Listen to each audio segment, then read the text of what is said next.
Ginger Media TV. If you're new to the channel, please subscribe to the channel and remember to click on the bell icon for notifications. Whenever we upload new videos, you'll be one of those to know.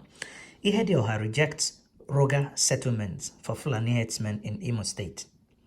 Ihedioha, the current PDP governor of Imo State, has rejected the plan by the federal government of Nigeria to set up Roga farm settlement for Fulani herdsmen in Imo State.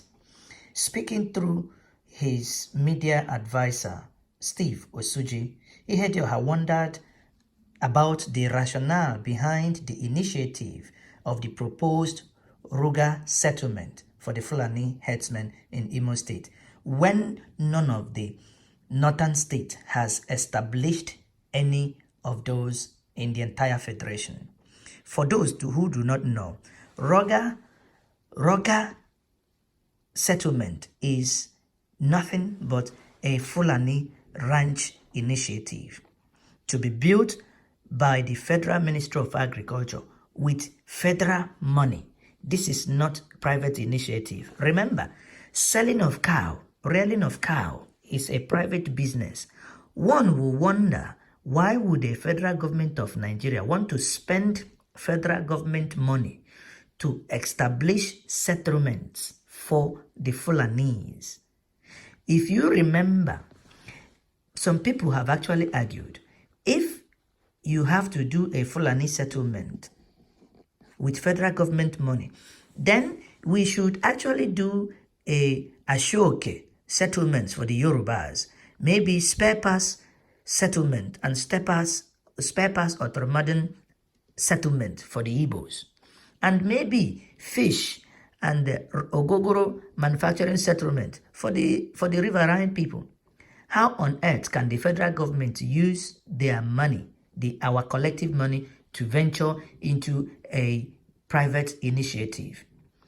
Ihedioha went further to say that in rejecting this offer in Imo State, and that no governor in the southeast would accept such a proposal.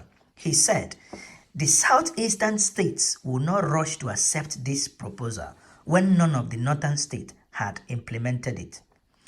In conclusion, Ihedioha said, certainly not. It is not about Imo State. No state in the southeast would accept it. We won't rush to accept it when no state in the north has implemented it. Remember, last week we had, and it filled the whole airwave, which Ginger Media also reported on, that the Miyetti Allah Breeders Association, MECBAN, that is the Ogakpatakpata of the herdsmen, have actually requested that they would want to join the vigilante in the southeast. Then one wonders again, why southeast? As Ginger Media has actually argued and had argued before, why can't they go to the Zambisa forest and set up ranches and set up all this Roga settlement? The Ministry of Agriculture is actually trying to provoke Nigerians. They have started this Roga settlement already in Benue, and they are trying to test the resolve of Nigerians. If Nigerians do not react, don't be surprised that this settlement will go in every state of the federation. This is Ginger Media TV. Subscribe to the channel as we'll bring you more updates.